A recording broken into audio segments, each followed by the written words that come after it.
Hace muchos años, unos 20.000 aproximadamente, llegaron los primeros pobladores al continente americano, atravesando el estrecho de Bering. Este es un paso que separa Asia de América y que en aquella época, al congelarse, se convirtió en un puente entre Alaska y Siberia.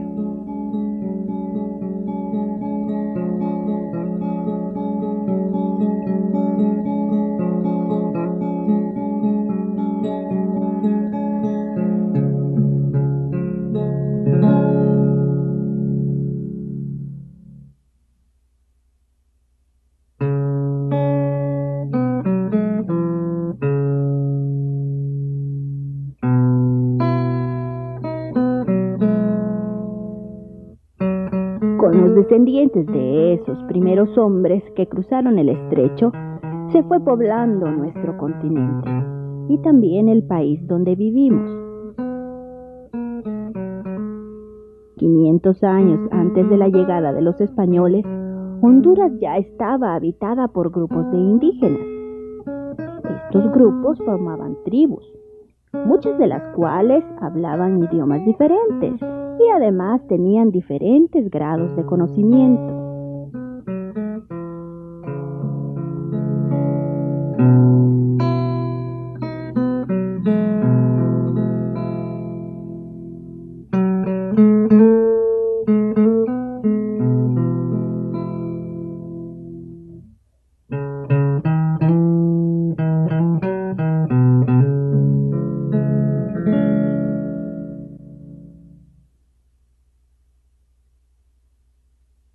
En la zona oriental y cerca del Mar Caribe existen grandes ríos y lagunas, en donde los antiguos habitantes hacían sus casas en las orillas, para dedicarse a la pesca con arpones y a la caza en los bosques cercanos. Los objetos que elaboraban eran muy sencillos. Utilizaban la piedra para fabricar hachas, cuchillos y puntas de flecha, y madera para hacer lanzas. A pesar de contar con estos instrumentos, no podían obtener suficiente alimento por mucho tiempo, por lo que tenían que buscar constantemente otros lugares. Es por ello que en la mayoría de los casos llegaban a un lugar y se quedaban por un corto tiempo, abandonándolo para buscar otro. Por esta razón se les llamaba nómadas.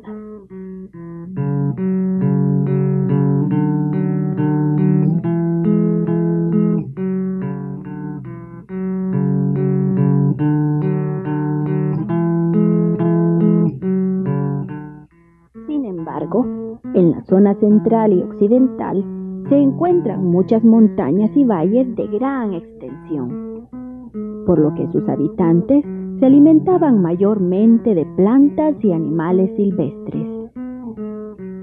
Hasta que un día aprendieron a domesticar los animales y sembrar las plantas para su propia alimentación. Una de esas plantas fue el maíz. El maíz empezó a cultivarse en los lugares altos del occidente del país, y su cultivo se fue extendiendo rápidamente hacia la zona central.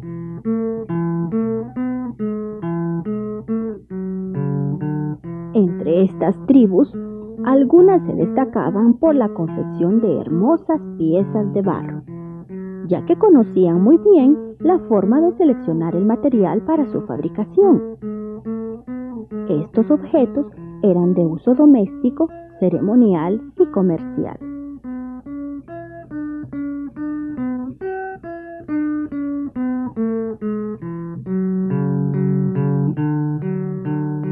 El cultivo de la tierra, el desarrollo del arte del barro y otros logros trajeron grandes cambios en sus vidas. Aumentaron sus áreas de cultivo y de esta forma comenzaron a vivir en un lugar permanentemente. transformándose en sedentarios.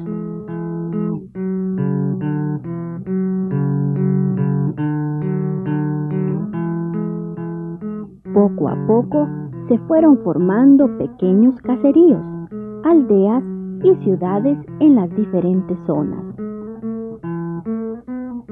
Una de estas ciudades, la más grande e importante en aquella época, se encontraba en la zona occidental y hoy la conocemos como las ruinas de Copán.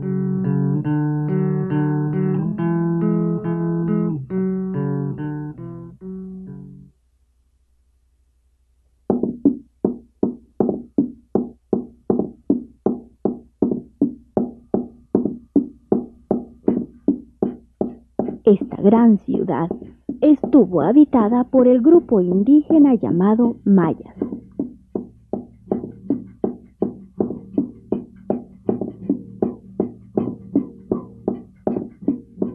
Ellos practicaban, además de la agricultura, la construcción de hermosos edificios y desarrollaron un calendario y un tipo de escritura llamada jeroglífica, con la que escribieron su historia en las piedras de sus edificios y altares.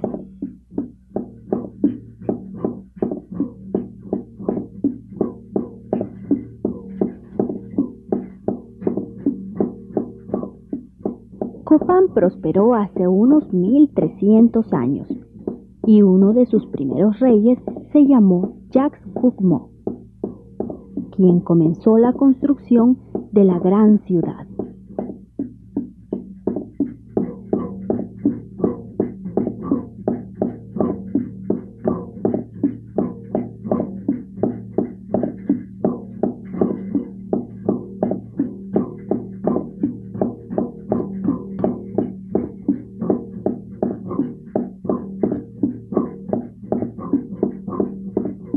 Alrededor de esta, en el valle de Copán, habían muchos campos de cultivo. Entre las plantas que cultivaban los agricultores estaban principalmente el maíz, frijoles, calabazas, chiles, tomates y otros. También muchas veces construían sus casas al lado de su campo de cultivo para poder cuidarlo.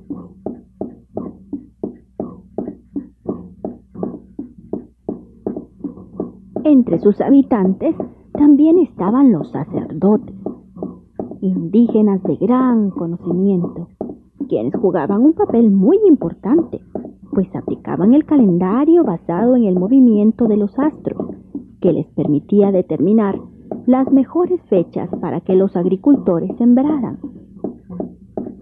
Además, hacían ceremonias a sus dioses, como el dios del maíz, dios de la lluvia, etc.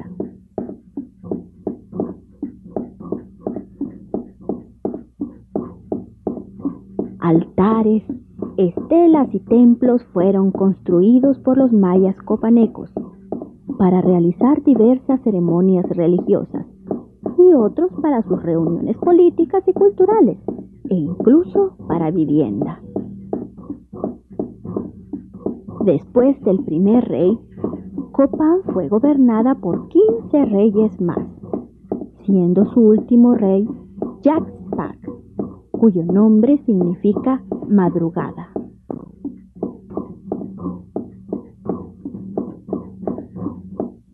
Diversas causas ocasionaron el abandono de la ciudad hacia el siglo IX.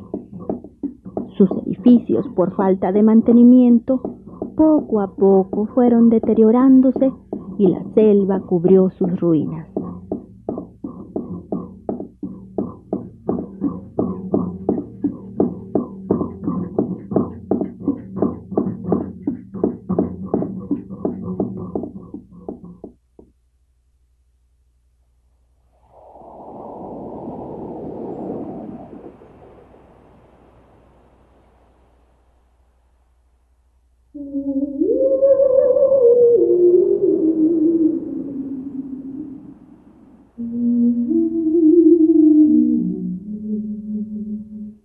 $700 años después, que dejó de existir la dinastía de Copán, vinieron navegando por el este unos grandes barcos, llamados carabelas por las personas que los tripulaban. Esas personas eran los españoles, dirigidos por el almirante Cristóbal Colón, quien llegó a nuestro país en su cuarto viaje en 1502.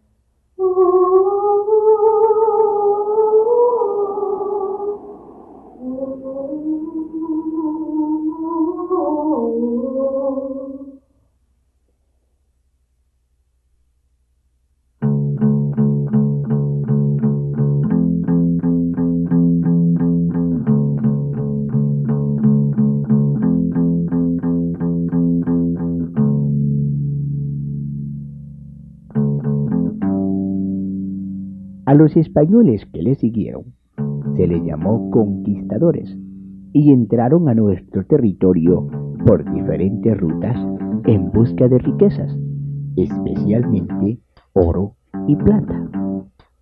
Pensaban explotar las tierras y las riquezas que contenían, pero primero fue necesario dominar a los indígenas para que hicieran este trabajo.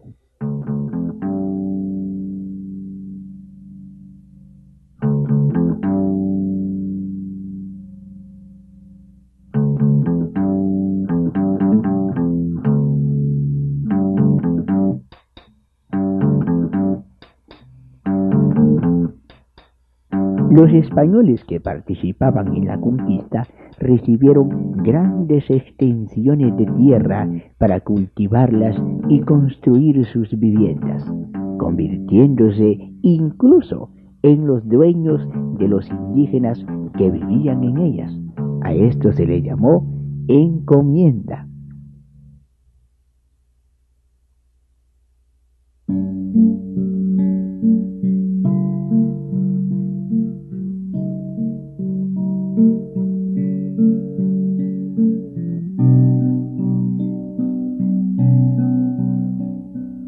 El maltrato que los españoles daban a los indígenas provocó su resistencia. Esta resistencia, pacífica al comienzo, se volvió cada vez más violenta y organizada. Todas las tribus dispersas se unieron y se prepararon para la lucha. En el occidente, escogieron como jefe a un cacique llamado Lempira, quien se había destacado por su valentía y nobleza. Él organizó a sus valientes guerreros y les enseñó a defenderse y a defender sus tierras, mujeres y tradiciones. Desde las montañas en que se encontraban sus huestes, atacaba constantemente al enemigo, los conquistadores.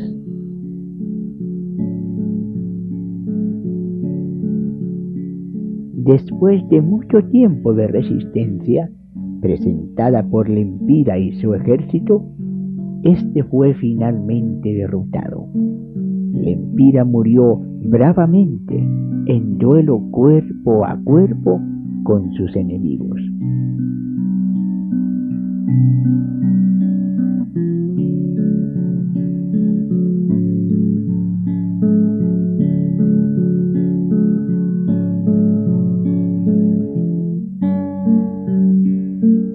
Con la muerte de Lempira, la población indígena fue sometida, siendo obligados a trabajar en la agricultura, ganadería, construcción de iglesias, fortalezas y en las minas.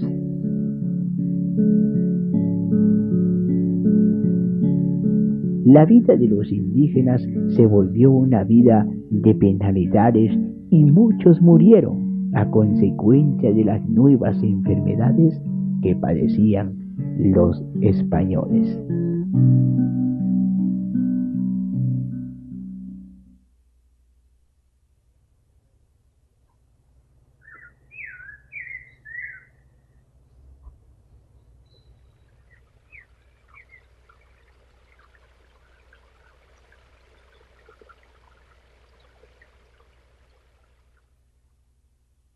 Al período en que los europeos dominaron a nuestro país se le llama colonial.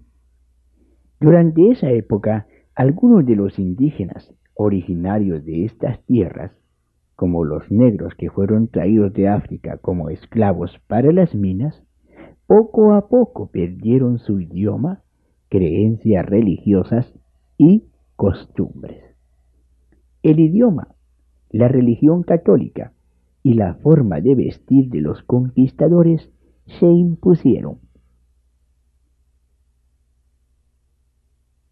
Los españoles empezaron a fundar villas y nombrar alcaldes y regidores que tenían autoridad sobre un territorio menor.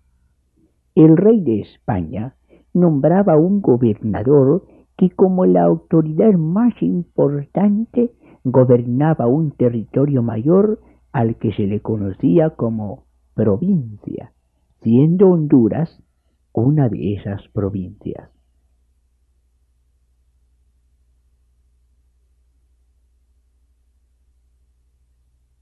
El gobierno central de estas provincias se encontraba en Guatemala y se le conocía como la Capitanía General del Reino de Guatemala.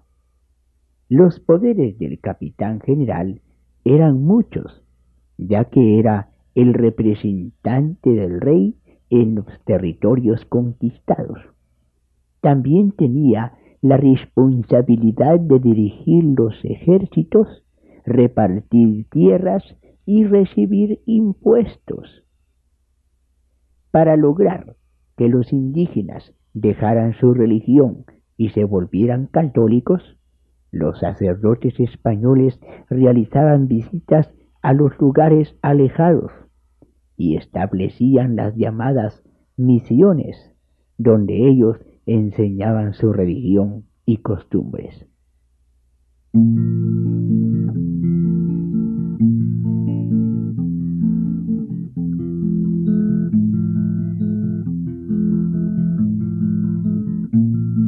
Al cruce de estas culturas, española, indígena y negra, se le conoció como mestizaje, y a los hijos de los españoles con los indios se les conoció como mestizos. Los misioneros hicieron que se construyeran conventos, iglesias, hospitales, escuelas y colegios. Enseñaron a los indígenas, negros y mestizos nuevos oficios y formas de cultivar la tierra.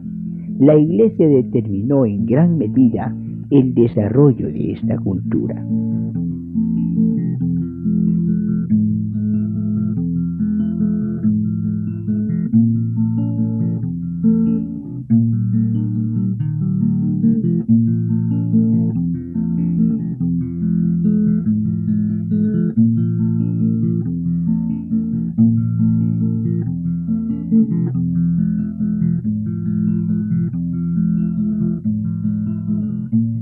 La dominación española en nuestro país duró más de 300 años. Durante ese tiempo, la población estaba formada por los españoles criollos, se les llama así a los hijos de los españoles nacidos en América, y por mestizos, indígenas y negros. Los españoles nacidos en España eran los únicos que podían ocupar cargos como los de capitán general y gobernador, y junto con los criollos eran los dueños de minas, haciendas y grandes extensiones de tierra.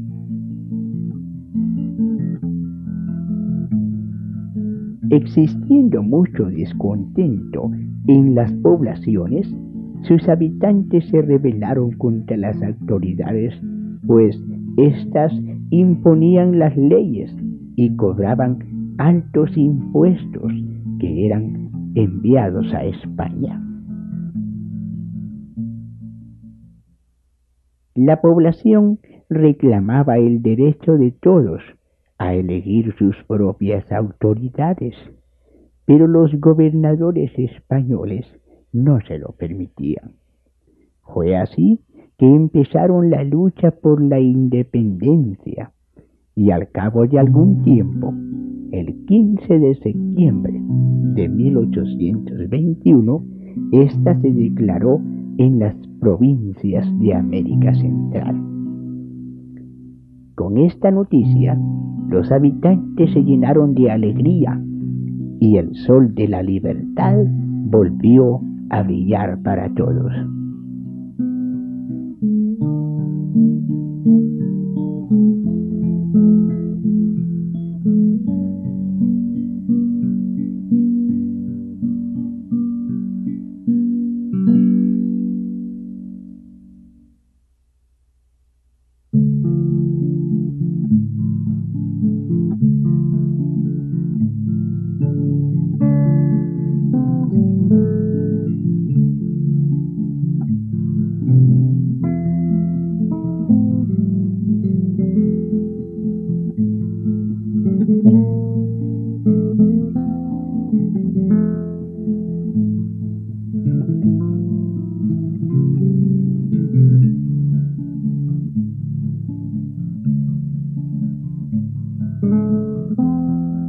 Aunque los caminos y el paisaje cambien, debemos conservar las tradiciones culturales que surgieron en el pasado.